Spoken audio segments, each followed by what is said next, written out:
Okay, so have you ever felt like um, you're playing some kind of financial game, but nobody ever actually handed you the rule book? Yeah, like that old advice, get a good job, save your money. Sometimes it feels like it just isn't quite enough anymore. Exactly, or maybe even a bit, I don't know, outdated. Well, if you felt that, you're definitely not alone. Today, we're taking a deep dive into a book that honestly has been a huge game changer for millions, especially people just starting out. We're talking about Robert T. Kiyosaki's Rich Dad, Poor Dad. That's the one. And our goal today really is to unpack the core ideas, the philosophy, and, the key takeaways from this book. It's super influential. Yeah, we want to look at why it shifted so many people's thinking about money and work and wealth.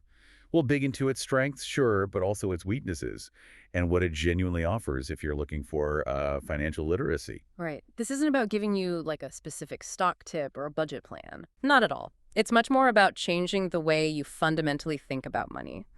And just so everyone knows, we're basing this discussion on a pretty detailed review of the book, covering the overview, the main ideas, the lessons, criticisms, all that stuff. Good context. And the full title, just for the record, is Rich Dad, Poor Dad: What the Rich Teach Their Kids About Money That the Poor and Middle Class Do Not. Quite a title. It is. Robert Kiyosaki first published it way back in 1997, became a huge hit in personal finance self-help circles. And it's not super long, right? Around 207 pages. Pretty Yeah, digestible. yeah, very readable. And it's really aimed at, well, anyone wanting to understand money better, particularly if you feel like a beginner. Okay, so let's dive in. The central idea, that's really the heart of it, isn't it? Absolutely, it's the foundation. Kiyosaki frames everything around the lessons he supposedly learned from two very different father figures in his life. Right, there's this poor dad. That's his biological father. Highly educated, PhD, followed the traditional path.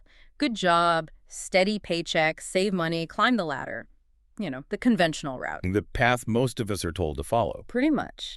And then on the other side, you have Rich Dad. Who was his best friend's father, yeah. Exactly. A businessman, an entrepreneur, and crucially, he taught through like real life experience and practical lessons, not academic theory. That contrast is fascinating. Yeah. But what was the single biggest piece of advice, maybe the most counterintuitive thing Rich Dad said that really set Kiyosaki off on a different path? That's where it gets really interesting, like you said. It boils down to something that feels, well, wrong to a lot of people initially. What it is. The idea that financial education is actually more important than academic education when it comes to building real wealth. Wow, okay, so he's not just saying learn about money. No, he's kind of implying that the traditional school system, for all the good things it does, often completely misses teaching us the basic rules of how money actually works. That's a pretty direct challenge to the system most of us went through. It really is. It suggests it's not just what you learn, but where and how you learn the financial stuff that matters most for wealth building. So if school drops the ball on this,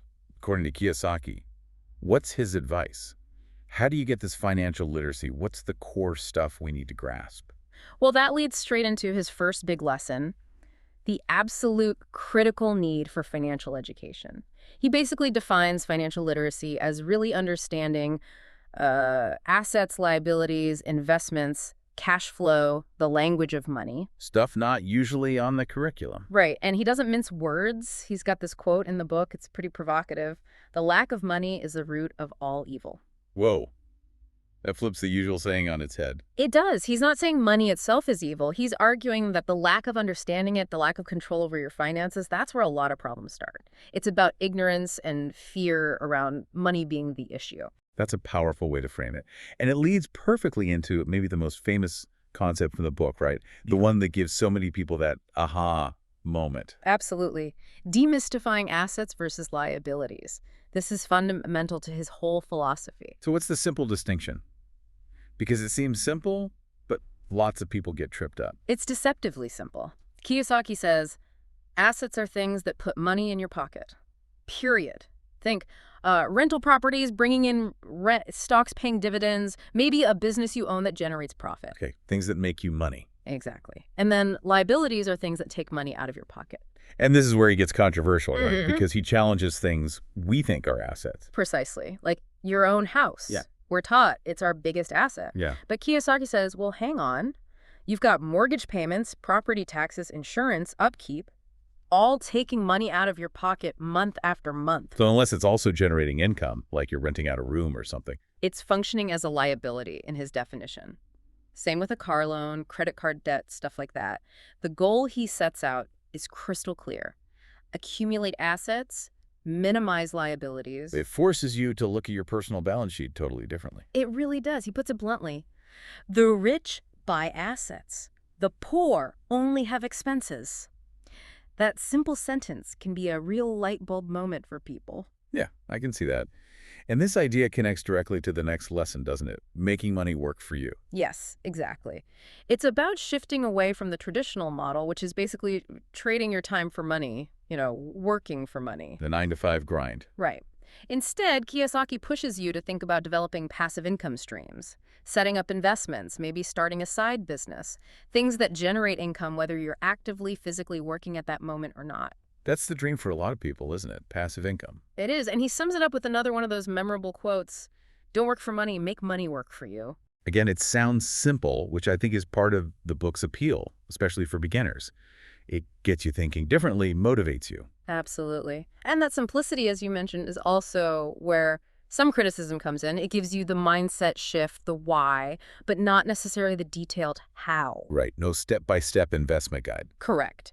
But that mindset is key, and it leads right into the fourth lesson, the power of entrepreneurship. Owning the system, not just being a cog in it. That's a great way to put it. Rich Dad in the book really emphasizes owning businesses, owning systems that generate income independently of your direct labor.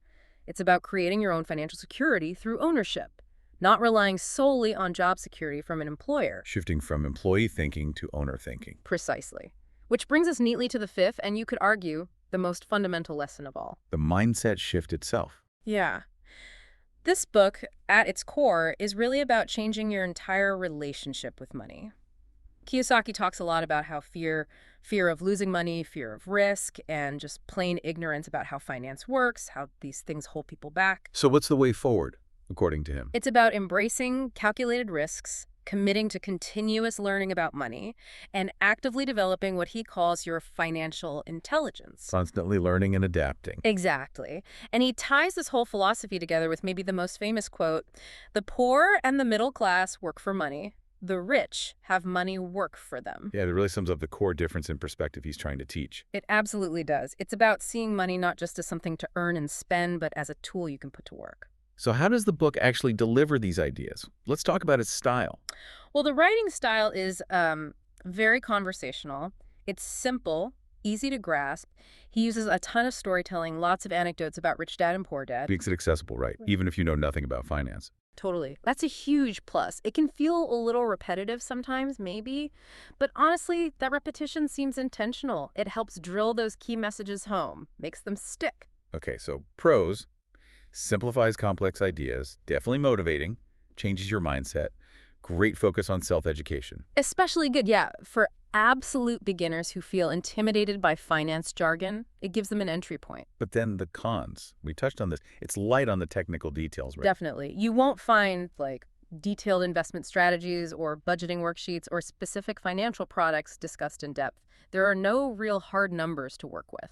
And that's a common criticism, isn't it? That it's more based on stories, anecdotes, rather than hard data or a concrete plan. Exactly. It's largely anecdotal, not really evidence-based in a rigorous sense, which, is a fair point for some readers. Critics also say it maybe oversimplifies how challenging things can be in the real world. And maybe some advice isn't practical for everyone starting out, depending on their income level. That's another valid point. Accumulating assets takes capital, which isn't always easy to come by initially. And this brings us to some of the controversies around the book, too. Like the whole question of whether Rich Dad was even a real person. Right. Was he real or more of a composite character, a fictional device to illustrate the lessons? Kiyosaki's been a bit vague on that over the years. How much do you think that actually matters for the book's message? That's a great question. Personally, I think for most readers, whether Rich Dad was one specific guy or a blend of mentors, the power of the lessons themselves is what resonates. The book's impact doesn't really hinge on that specific historical fact. Yeah, the principles stand on their own, even if the framing story is questioned. Though it's a fair criticism to raise about a nonfiction book, for sure. He's also faced some heat, maybe more for his later work and seminars, about promoting ventures some see as risky, like multi-level marketing. Okay, but it's important to clarify for this book, Rich Dad, Poor Dad. Yes, this specific book is way more motivational and mindset focused than it is instructional. It's definitely not a step-by-step financial blueprint you just follow blindly. Good distinction. So wrapping things up a bit, who is this deep dive? And really, the book itself best suited for? Well, based on our source material and just the feel of the book, it seems ideal for, say, students, young adults just starting to grapple with money. Aspiring entrepreneurs too, right? Yeah. People looking to break out of the employee mold. Absolutely. And definitely anyone feeling stuck in that paycheck to paycheck cycle, looking for a different way to think about their finances. Basically, anyone who wants to cultivate that wealth-building mindset, even if they don't know where to start. Exactly. Our source actually gave it a pretty high rating, 8.5 out of 10. Positions it as a real must-read if you're new to personal finance. Yeah, it might not give you all the answers, all the how-tos, but it seems undeniable that it will change how you think about money and work and building wealth. A really inspiring first step for many towards financial independence. It definitely reframes things, moving from that mindset of just working for money. To making money work for you. Yeah. Understanding that your financial future isn't just about your salary slip. It's about how you think about the money you have and what you do with it. Okay, so to quickly recap, Rich Dad, Poor Dad pushes this fundamental shift in perspective. Stop just working for money, start making your money work for you. It really drills down on the idea that your financial destiny is shaped more by your mindset and your financial literacy than just your income. Right.